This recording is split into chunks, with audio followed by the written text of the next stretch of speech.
to meet people. They would have to kind of just do it where the police didn't know about it, or have bars that were friendly to them and let them do it. And in New York City, you have a place called the Stonewall Inn.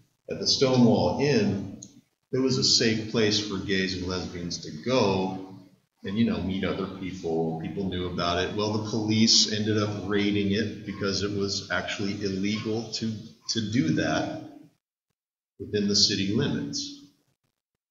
So as a result, over the next few days, the gay community kind of united and basically just got together and they started destroying property and rioting, because they're like, we're not going to take this crap anymore, from the police. And so it's another story of when you push people to the brink of what,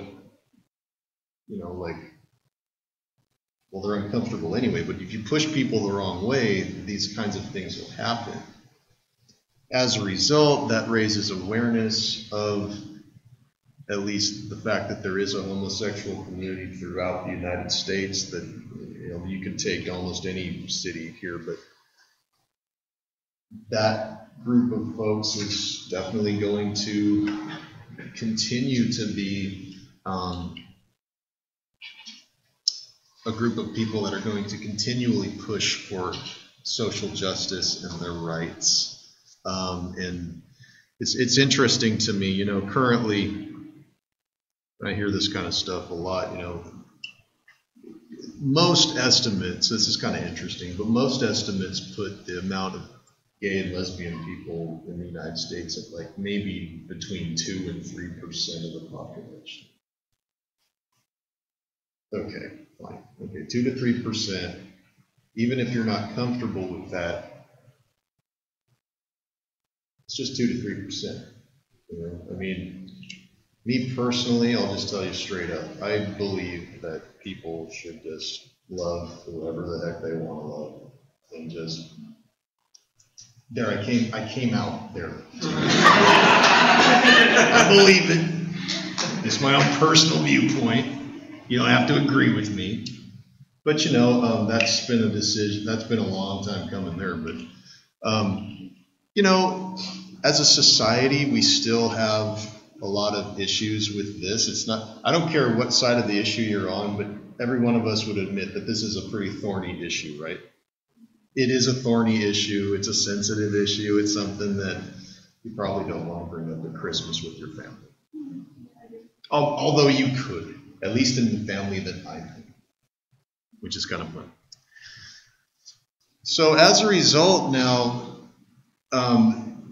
what we've started to see is the impact of this, and we've started to see in the larger culture debates and battles over gay marriages.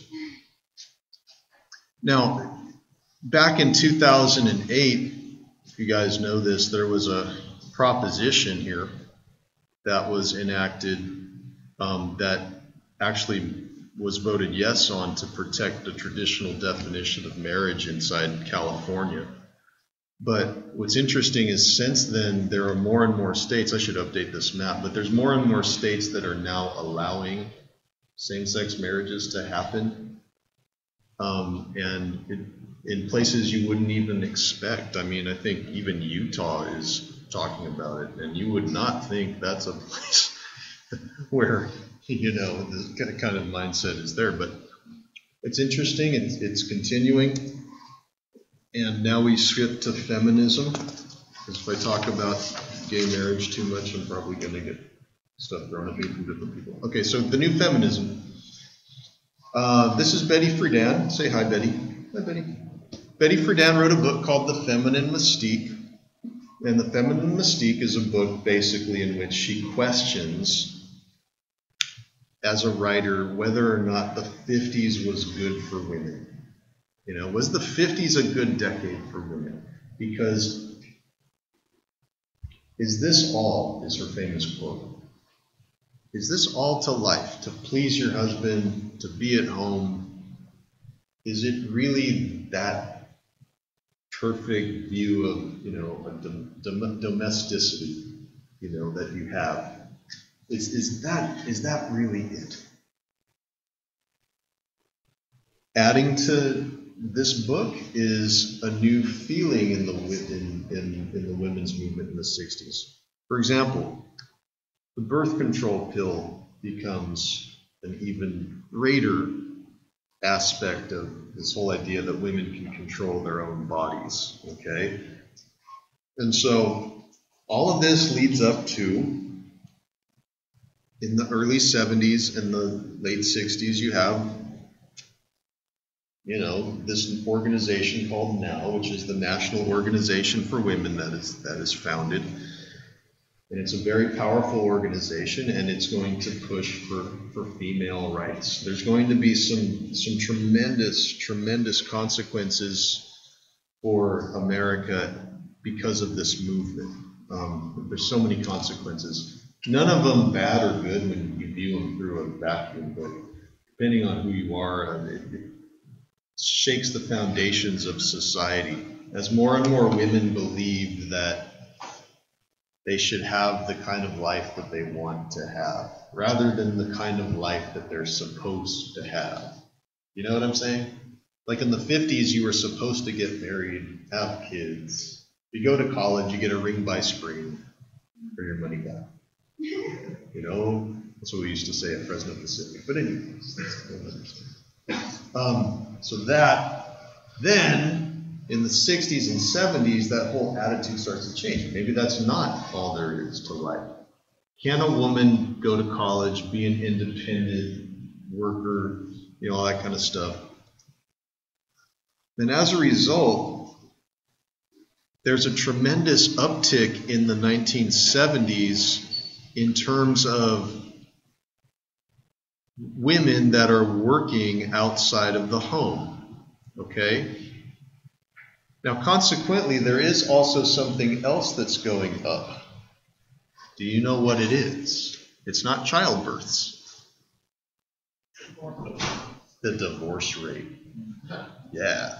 Because now women are like empowered, they're thinking, hey, I can do what I want to do.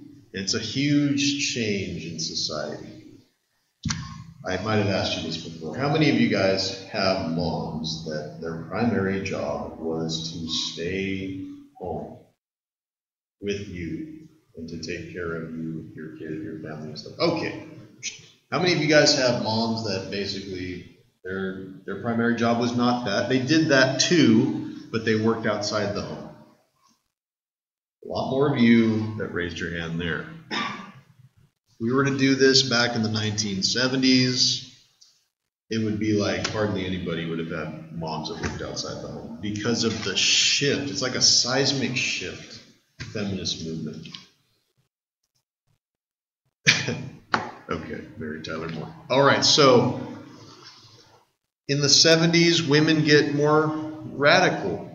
You have what's called the Women's Liberation Movement, or Women's Lib for short, which is basically taking some of the key ideas of communism about overthrowing the oppressor. In this case, overthrowing the male-dominated capitalist society and creating a culture where women are valued and women can do whatever they want to do. No more are we women who are going to work inside the home. We're going to work outside the home. We're going to be like the Mary Tyler Moore Show, which was one of... You guys ever seen the show? It's a cool show. I don't know if she's dead, but anyways.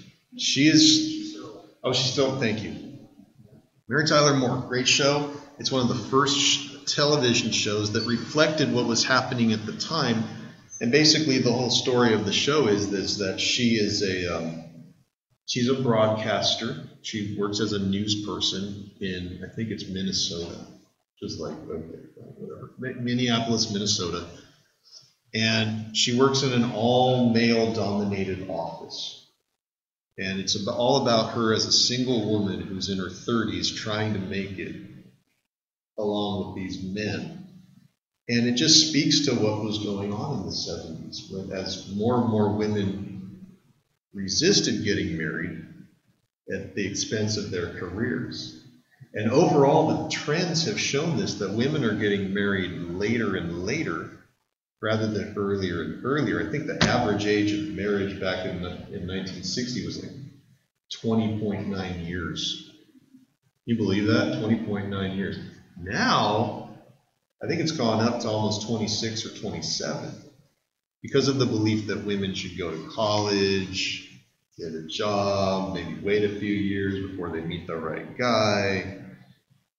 You guys know this. I mean, some of you are going through that right now. That's what I went through. That's what my wife went through. We didn't get married out of college. We had to wait a little bit. But now we're making buku bucks being teachers because we stayed in school. I don't know. And so the feminist movement tried to push for this thing called the Equal Rights Amendment, which was written back in the 1920s. And basically the Equal Rights Amendment says that there will be no discrimination based on sex or gender. None. There's going to be equality of condition, equality of pay, equality of this, equality of that. Right? However, the Equal Rights Amendment, starting in the early 70s, was to some people, a very revolutionary document. Now, look at this woman right here. Look at this member of the silent majority. Maybe not so silent. She looks like the lady that sings in my church choir, but I should get some of them to come. Anyways, her name is Phyllis Schlafly. Phyllis Schlafly. Forgive me.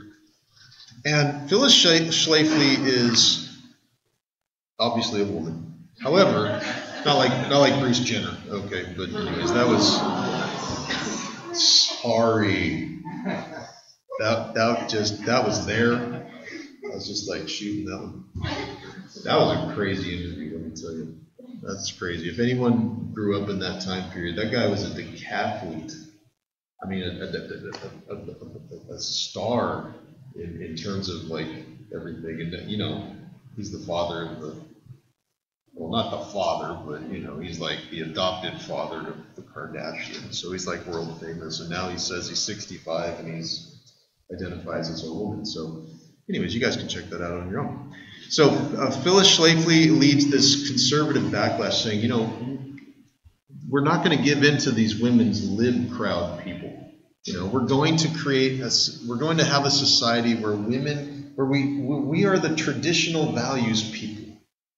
You know, it's not about getting outside of the house; it's maintaining the house. You know, so she's one of these people. She leads a huge backlash. The ERA had a time limit. It was supposed to be ratified in 10 years. They prevented it from being ratified within 10 years, and therefore it has never been ratified. Yes, go ahead. I'm sorry.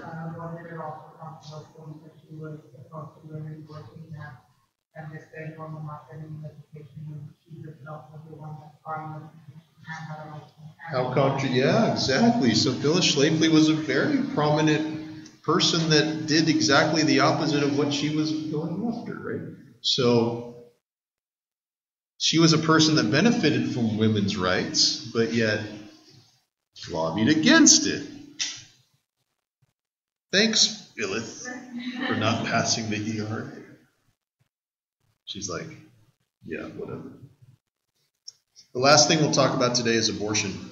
Also a really fun topic to talk about at dinner, along with gay marriage. No. In 1972, the Supreme Court passes Roe versus Wade, which is basically not about abortion, it's about privacy and a woman's right to choose what she's going to do with her body as it relates to abortion.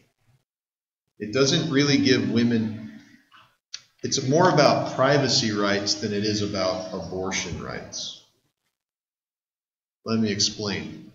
Before 1972, if you wanted to have an abortion, you could get one illegally. There were 4 states that were doing it legally. Okay? Why do people have abortions anyway?